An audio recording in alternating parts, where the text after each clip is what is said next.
Okay so class, hello everyone. अब हम next topic पे आते हैं। ठीक है, चैप्टर 2 के जो नेक्स्ट टॉपिक है, जो नेक्स्ट कॉन्सेप्ट हम आज पढ़ेंगे वो हमारा कॉन्सेप्ट होगा ऑफ इन्वेस्टमेंट का। ठीक है, अब इन्वेस्टमेंट से, क्योंकि देखो इकॉनमी में हमारा इनकम जनरेट हो रहा है तो कहीं ना कहीं हम एक्सपेंस भी कर रहे हैं, कंजम्पशन एक्सपेंडिचर भी कर रहे हैं और इन्वेस्टमेंट भी कर रहे हैं। और ये इन्वेस्टमेंट दोनों करते हैं, प्रोड्यूसर भी करता है और कंज्यूमर भी करता है। ठीक है, अब इन्वेस्टमेंट होता क्या है, उस जो हम मैक्रो इकोनॉमिक्स में इस चैप्टर में कॉन्सेप्ट लेके चल रहे हैं उसको आप ध्यान से सुनिएगा।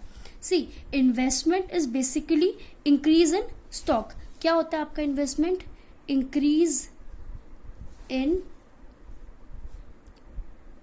स्टॉक, इसको हम बोलते हैं इन्वेस्टमेंट।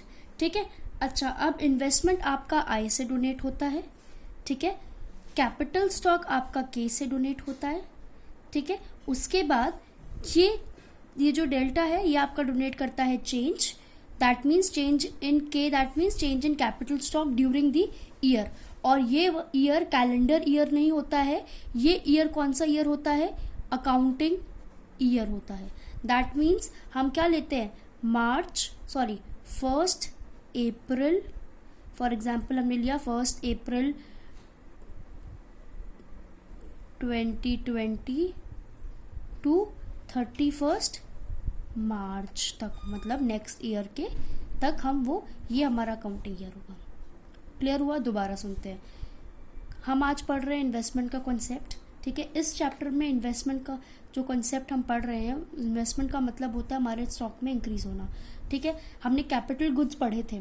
ठीक है, कैपिटल गुड्स क्या होते हैं? कैपिटल गुड्स प्रोड्यूसर के लिए फिक्स एसेट्स होते हैं जो उनके प्रोसेस ऑफ प्रोडक्शन में काम आते हैं फॉर मेनी ईयर्स, और वो जनरली हाई प्राइस के होते हैं। ठीक है, अच्छा, अब प्रोड्यूसर के पॉइंट ऑफ व्यू से अगर हम पढ़ें तो इन्वेस्टमेंट क्या होगा? Change in capital stock during the year. ठीक है, अकाउंटिंग ईयर हम लेते हैं इस ईयर में, अकाउंटिंग ईयर हमारा April to 31 March of next year तक होता है। क्लियर? ये हमारा अकाउंटिंग ईयर होता है, इसको हम कंसिडर करते हैं हमेशा इकोनॉमिक्स में। ये हमारा हो गया कॉन्सेप्ट ऑफ इन्वेस्टमेंट कि इन्वेस्टमेंट होता क्या है। अच्छा, इन्वेस्टमेंट को, ठीक है, या चेंज इन स्टॉक को मैं एक और चीज बोलती हूँ, दैट इज कैपिटल फॉर्मेशन। और क्या बोलती हूँ? Capital formation. सी, मेरे पास अगर मैं प्रोड्यूसर हूँ, ठीक है, मेरे पास अगर फॉर कैपिटल चेंज होता जा रहा है या ऐड होता जा रहा है, मेरे पास पहले एक मशीनरी थी, ठीक है, अभी 2 हो गई, फिर 3 हो गई, फिर 4 हो गई, ऐसे देखो ये क्या हो रहा है? ऐड ऑन होता जा रहा है। ठीक है, ऐड ऑन हो रहा है तो मतलब मेरा कैपिटल फॉर्म हो रहा है। ठीक है, मेरा कैपिटल फॉर्मेशन हो रहा है, इसीलिए मैं इसको और क्या बोल सकती हूँ? Capital formation. और क्या बोल सकती हूँ? Capital formation. ठीक है, अच्छा, अब मेरे जो इन्वेस्टमेंट होता है ना, वो 2 तरीके के होते हैं। ठीक है, इन्वेस्टमेंट किस किस चीज में होता है? देखो, एक तो फिक्स्ड इन्वेस्टमेंट होता है और एक होता है आपका इन्वेंट्री इन्वेस्टमेंट। ठीक है, दोबारा से, आपका जो इन्वेस्टमेंट होता है वो इन्वेस्टमेंट आपके 2 कंपोनेंट्स में डिवाइड होते हैं। ठीक है, 2 जगह आप इन्वेस्ट करते हैं, या तो फिक्स्ड इन्वेस्टमेंट होता है या इन्वेंट्री इन्वेस्टमेंट होता है। ठीक है, अब आते हैं फिक्स्ड इन्वेस्टमेंट क्या होता है।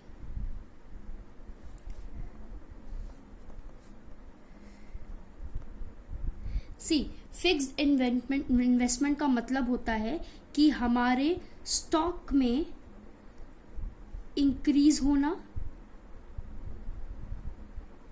ठीक है, इंक्रीज इन स्टॉक।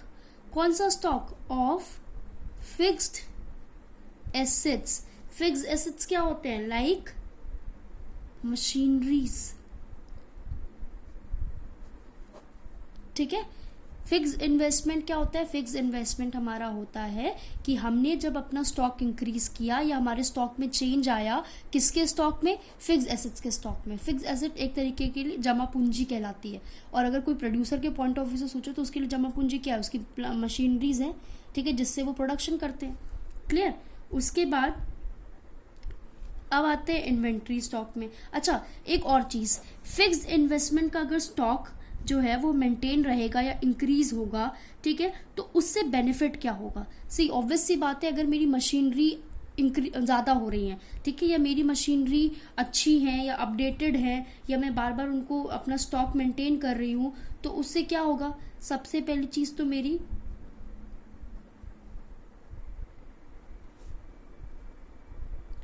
क्या इंक्रीज होगी? प्रोडक्शन कैपेसिटी इंक्रीज होगी, ठीक है। सबसे ज़्यादा चीज़ क्या होगी? प्रोडक्शन कैपेसिटी इंक्रीज होगी, ठीक है। उसके बाद दूसरी चीज़ लेवल ऑफ आउटपुट इंक्रीज होगा। क्या इंक्रीज होगा? लेवल ऑफ आउटपुट, ठीक है।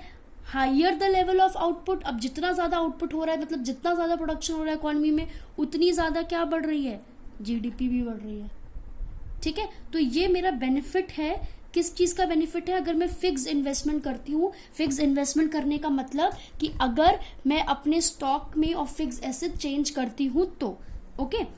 अब आते हैं नेक्स्ट टाइप के, जिसको मैंने बोला है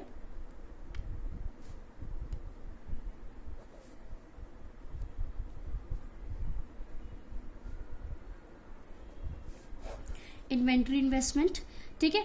अच्छा, अब इन्वेंट्री का मतलब क्या होता है मेरा? मतलब ये भी एक स्टॉक ही है। देखो, दो तरीके से स्टॉक मेंटेन होता है, एक तो फिक्स एसेट का हो गया, ठीक है। अब इन्वेंट्री का मतलब क्या होता है? देखो, इन्वेंट्री का जितना हमारा इसमें फिक्स एसेट आ गया, चलो फिक्स्ड का नाम से पता चल गया, फिक्स एसेट आ गया। इन्वेंट्री स्टॉक में कैसे इन्वेस्टमेंट कर सकते हैं? आपने सुना होगा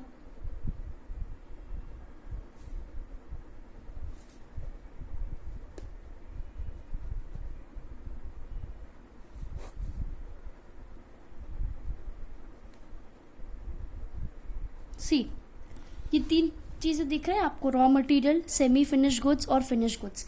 देखो, कोई भी प्रोड्यूसर है, वो अगर अपना रॉ मटेरियल खरीद के अपने स्टॉक में रख लेता है, ठीक है, रॉ मटेरियल खरीद के अपने पास रख लेता है, तो ये भी एक तरीके की इन्वेस्टमेंट हुई। उसने अपना पैसा कहाँ लगाया?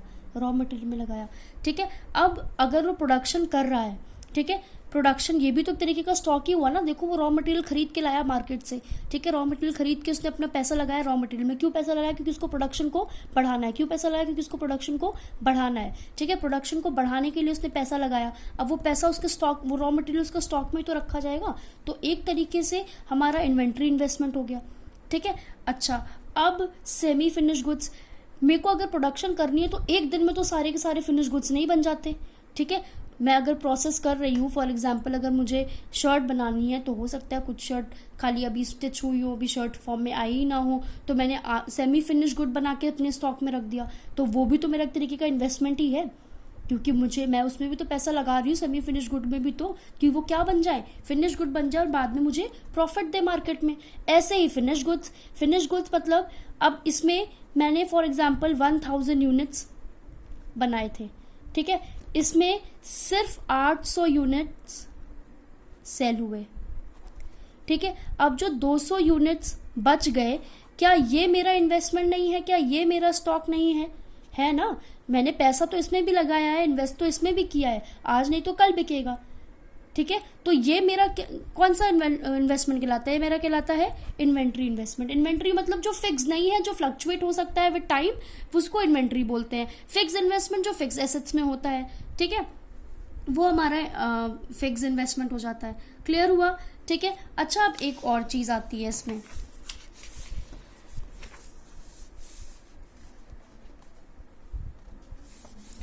अच्छा, कभी ये सोचा है कि इन्वेंट्री इन्वेस्टमेंट में जो प्रोड्यूसर है वो स्टॉक मेंटेन करके चलता है अपना, ठीक है। स्टॉक मेंटेन करके क्यों चलता है? जिसमें वो क्या मेंटेन कर सके? फ्यूचर, ये क्या मीट कर सके? Future demand of their product, future demand of their product, ठीक है। इसीलिए वो इन्वेंट्री स्टॉक मेंटेन करके चलता है फिनिश गुड्स के, कुछ फिनिश गुड्स के कुछ लिमिट तक वो मेंटेन करके चलता है कि अगर कल को उसके फ्यूचर में मार्केट में उसकी प्रोडक्ट की डिमांड बढ़ जाए, तो क्या वो रातों रात इतने सारे प्रोडक्ट थोड़ी बना डालेगा? टाइम लगता है बनाने में, ठीक है। तो इसीलिए वो स्टॉक ऑफ फिनिश गुड्स रखता है कुछ अपने पास, ठीक है। पहले तो चलो बिके नहीं तो वो रख दिए, और कुछ वो एक्स्ट्रा बना के भी रखते हैं। जैसे सेमी फिनिश गुड्स है, सेमी फिनिश गुड जो है वो अपने स्टॉक में रखे हुए हैं, जैसे डिमांड बढ़ी फटाफट उनको फिनिश गुड बनाने में लग गए, या जो फिनिश गुड्स बन गए उनको स्टॉक में रख दिया कि अभी मार्केट में हम धीरे धीरे निकालेंगे अपने प्रोडक्ट को, जब डिमांड बढ़ेगी तो हमें तब भी तो चाहिए, ठीक है। पता चला रातों रात डिमांड बढ़ गई तो हम रातों रात थोड़ी प्रोडक्शन कर पाएंगे, ठीक है। तो फ्यूचर डिमांड्स को मीटअप करने के लिए भी फिनिश गुड्स को इन्वेंट्री में स्टॉक में रखा जाता है, ठीक है। अच्छा, उसके बाद ये तो हमारा हो गया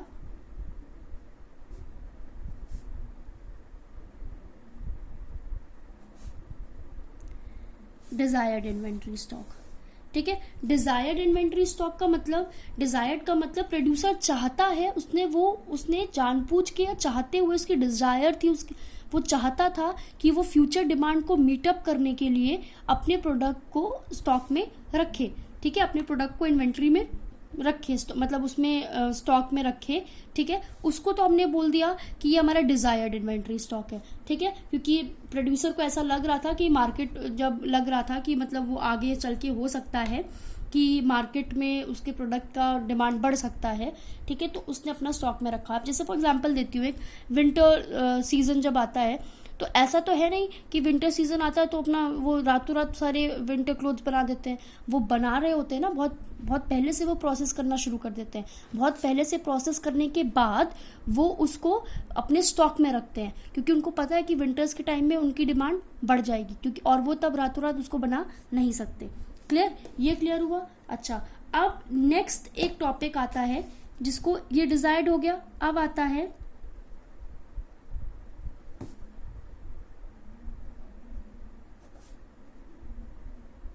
अनडिजायर्ड इन्वेंट्री स्टॉक, ठीक है। ये वो वाला स्टॉक है जो प्रोड्यूसर चाहता नहीं है बट हो जाता है, लेकिन वो फेंक थोड़ी सकता है अपने फिनिश गुड्स को, उसको कहाँ रखना पड़ता है? इन्वेंट्री स्टॉक में रखना पड़ता है। अच्छा, अब ये अनडिजायर्ड आता कैसे है? वही वाला एग्जांपल है, मैंने 1000 यूनिट्स प्रोड्यूसर ने बनाए थे बेचने के लिए, 800 ही बिके, 200 यूनिट्स क्या हो गए?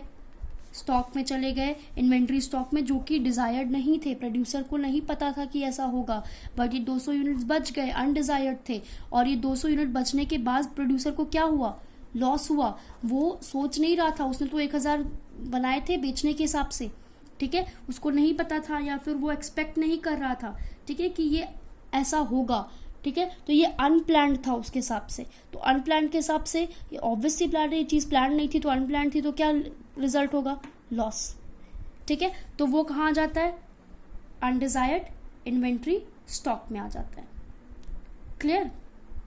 अच्छा, अब मुझे ये बताओ कि ये जो मैंने बताया रॉ मटेरियल खरीद के लेकर आ जाता है, सेमी फिनिश गुड्स, मतलब रॉ मटेरियल अपने पास खरीद के रख लिया प्रोड्यूसर ने, इसका बेनिफिट क्या होता है? क्यों प्रोड्यूसर अपना रॉ मटेरियल खरीद के रखते हैं? सिंपल सी बात है, वो इसलिए रखते हैं, अब मान लो प्रोडक्शन हो रहा है, ठीक है, जो रॉ मटेरियल है उनका, उसको लाने में टाइम लग रहा है, या आउट ऑफ स्टेट कहीं इंटर स्टेट आता है, उसको आने में टाइम लग रहा है, तो अगर वो एकदम से उनका रॉ मटेरियल खत्म हो गया तो उनका तो काम बंद हो जाएगा, ठीक है, आने में रॉ मटेरियल टाइम लगता है, काम बंद हो जाएगा। तो वो क्या करते हैं? स्टॉक में रखे रहते हैं, काम ना बंद हो, ठीक है, वो एक्स्ट्रा मंगा के रखते जाएंगे। ओके, उसके बाद जब आपके पास इनफ रॉ मटेरियल का स्टॉक होता है ना, तो ये जो डेली का सामान खरीदना, प्रोड्यूसर है, इतना बड़ा प्रोड्यूसर है, रोज का रोज सामान बनाता है, तो रोज रोज जाके थोड़ी 1-2 किलो अपना रॉ मटेरियल लेकर आएगा, ठीक है, वो तो अपना उसने होलसेल के उससे लेकर आ गया और रख दिया उसने, ठीक है। ये वो भी अवॉइड करता है। जैसे फॉर एग्जांपल, अब प्रोड्यूसर को लग रहा है कि अगले महीने रॉ मटेरियल का प्राइस बहुत ज़्यादा बढ़ने वाला है, तो अनसर्टेनिटी है प्राइस को लेकर, तो उसने क्या किया? अभी सस्ता है, अभी मैं स्टॉक में रख लेता हूँ, उसका फायदा। क्लियर? तो रॉ मटेरियल को स्टॉक में या इन्वेंट्री में रखने का ये भी फायदा है कि रॉ मटेरियल, एक तो आपका काम नहीं रुकेगा प्रोड्यूसर का, दूसरा उसके प्राइजेस अगर बढ़ सकते हैं, अनसर्टेनिटी होती है देखो मार्केट में प्राइजेस को लेकर, तो अगर प्राइजेस बढ़ सकते हैं, ठीक है, तो बहुत बड़ा फायदा हो जाएगा उसका, ठीक है, क्योंकि रॉ मटेरियल आपने बल्क में लाके ऑलरेडी रख ही दिया है। और जो ये डेली की परचेजेस है, इससे आपको फायदा हो जाएगा, आपको रोज सामान जाके नहीं खरीदना पड़ेगा। ओके, आई होप आपको कोई डाउट नहीं होगा। मैं एक बार दोबारा से रिवाइज करवा देती हूँ। सी, आज हमने पढ़ा इन्वेस्टमेंट का मतलब होता है इंक्रीज इन स्टॉक, ठीक है।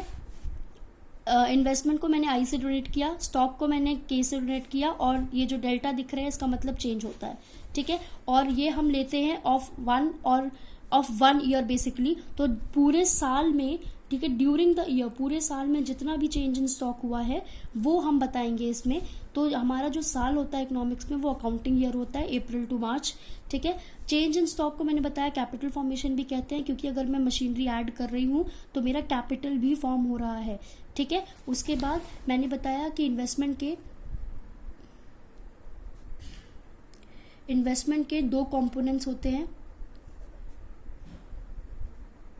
ठीक है। इन्वेस्टमेंट के दो कंपोनेंट्स होते हैं, दो तरीके से आप इन्वेस्टमेंट को दिखा सकते हैं या दो जगह आप इन्वेस्टमेंट कर सकते हैं। एक तो इन्वेंट्री हो गया, एक फिक्स इन्वेस्टमेंट हो गया, ठीक है। फिक्स इन्वेस्टमेंट जो आपके फिक्स एसेट्स में होता है लाइक मशीनरी, उससे फ़ायदा क्या होता है, आपका प्रोडक्शन बढ़ता है, आपका लेवल ऑफ आउटपुट बढ़ता है, आउटपुट मतलब प्रोडक्शन बढ़ता है, प्रोडक्शन बढ़ेगा तो जीडीपी भी बढ़ेगा, ठीक है। उसके बाद इन्वेंट्री इन्वेस्टमेंट आपका बहुत रॉ मटेरियल में होता है बेसिकली, ठीक है। रॉ मटेरियल आपको जो खरीद के प्रोड्यूसर अपने पास स्टॉक में रख लेता है, वो भी एक तरीके का इन्वेस्टमेंट हुआ, पैसा लगाना ही हुआ, ठीक है। सेमी फिनिश गुड्स, अगर गुड्स आधे बन गए, आधे नहीं बने, अभी प्रोसेस में है, तो वो स्टॉक में रखेगा, उसमें भी प्रोड्यूसर ने पैसा लगाया है, तो वो भी एक तरीके का आपका इन्वेस्टमेंट होगा, लेकिन वो आपका इन्वेंट्री इन्वेस्टमेंट है क्योंकि वो फिक्स एसेट्स में नहीं लगा रहा।